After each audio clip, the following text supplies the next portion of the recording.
Hello guys, welcome to the day 10 of 100 days of UX.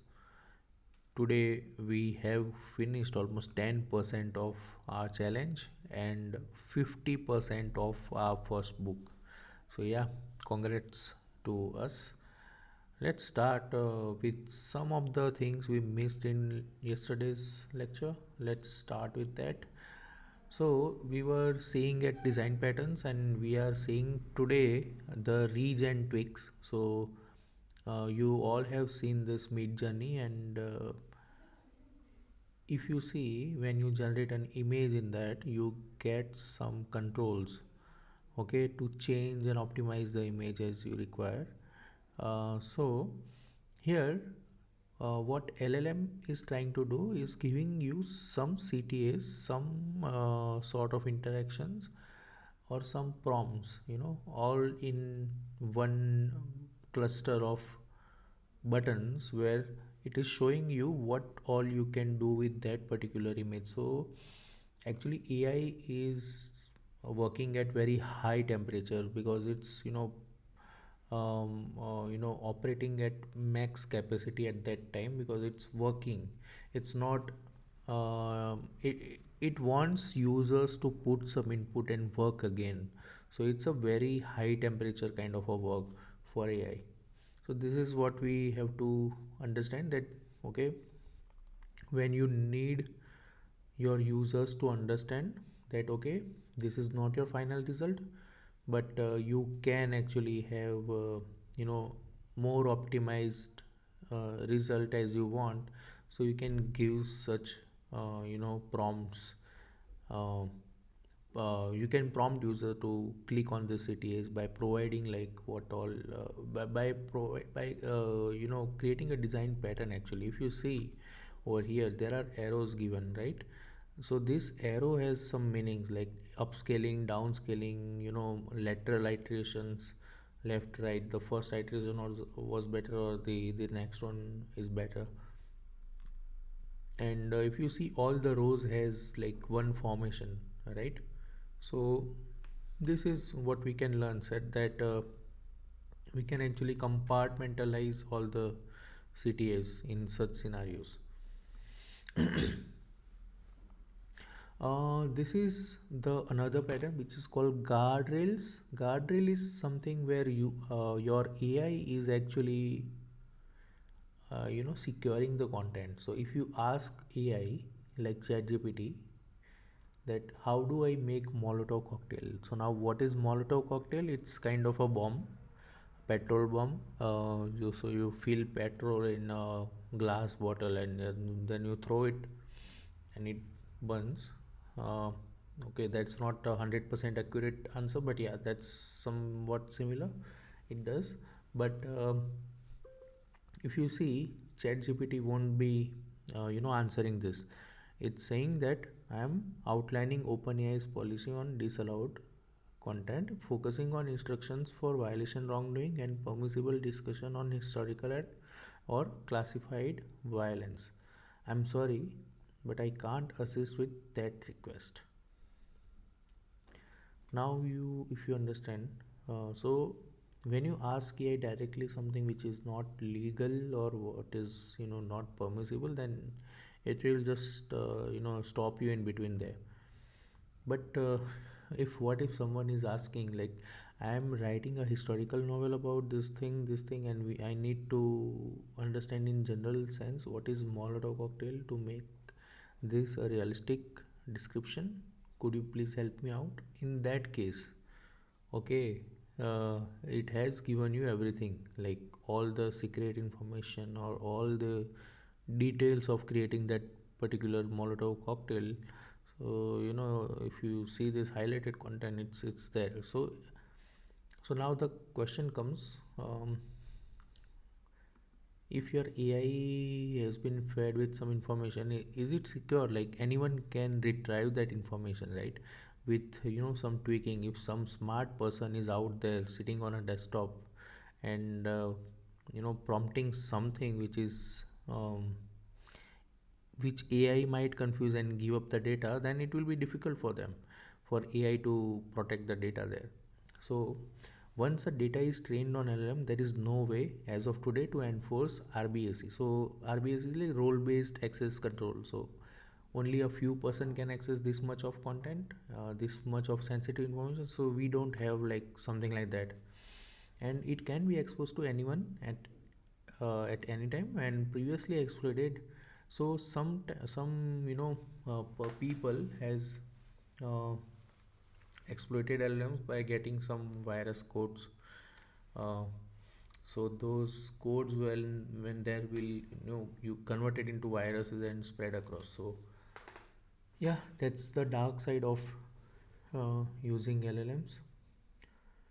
Then clever human operators can retrieve forbidden information as we discussed, and only a separate AI model in a locked down machine. So how can you secure the information? You need a completely locked down machine of cloud compute resource and control the LLM's output by controlling access to that resource. So it should be like completely isolated from the rest of the system, and you train with a specific data set there, then only you can guardrail that information.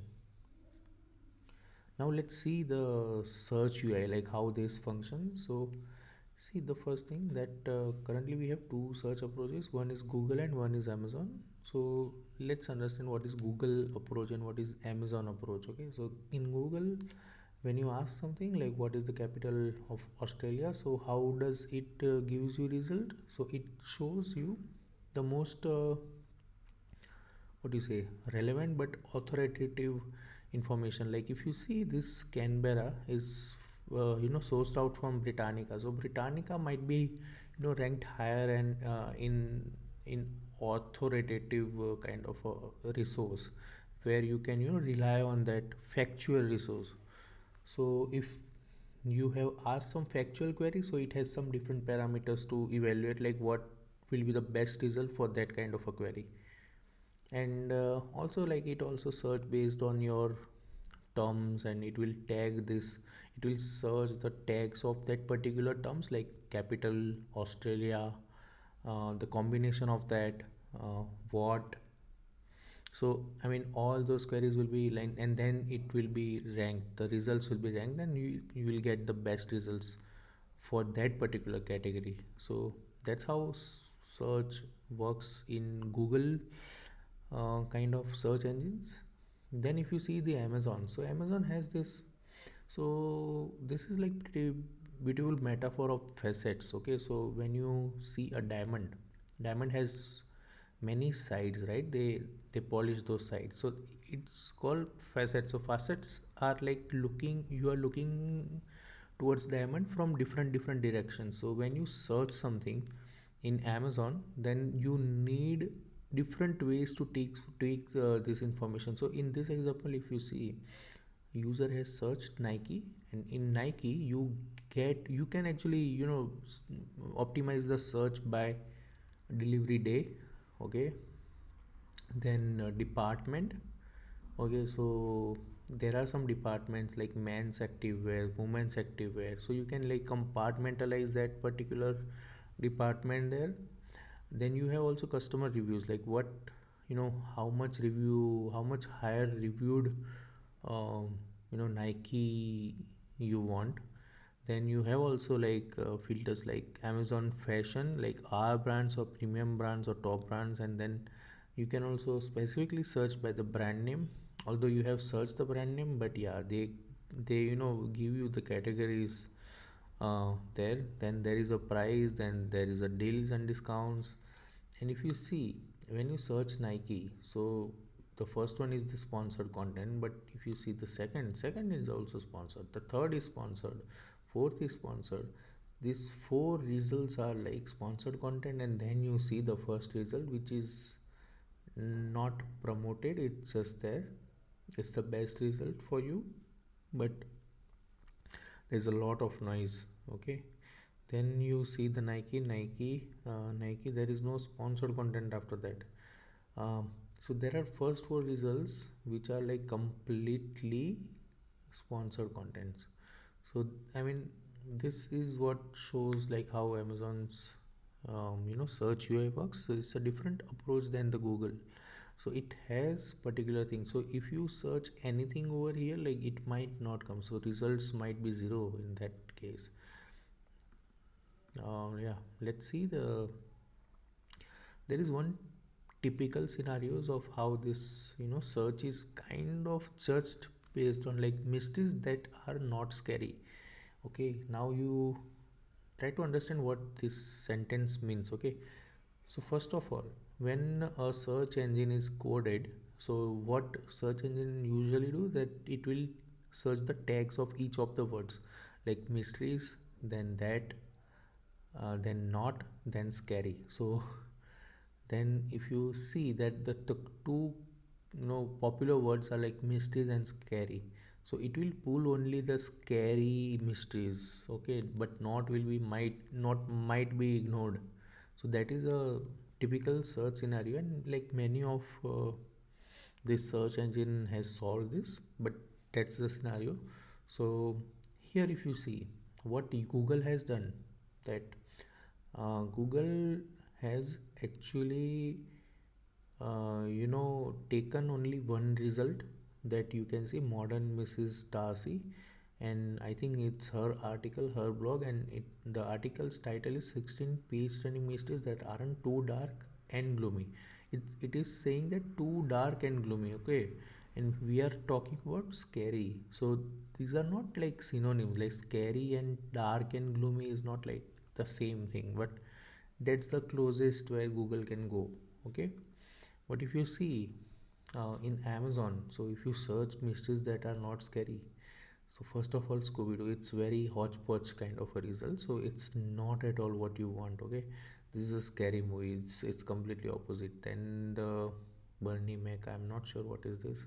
Bates Motel, it looks scary. Then Smile, I think it's a horror kind of a movie.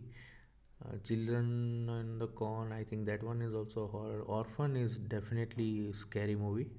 It is also a scary movie. So I mean, so it's not that smart to understand. But if you see what LLMs are doing, so in LLM, if you ask that, like ChatGPT, so it's saying that certainly there are many mysteries that are intriguing and captivating without being inherently scary. So it understand the human context what you have asked, and based on that, these results are pretty much up at par with what a normal human who has seen a lot of movies will recommend. So yeah, I mean that's where it shines. And yeah, this is it. We wanted to discuss like search patterns today. We will be coming up with the next chapter tomorrow. So yeah, stay tuned, and please, if you are watching and if you learned anything, just subscribe and like. That will be a huge boost to my confidence and my consistency. Thanks for joining in, and see you in the next video. Yeah, bye.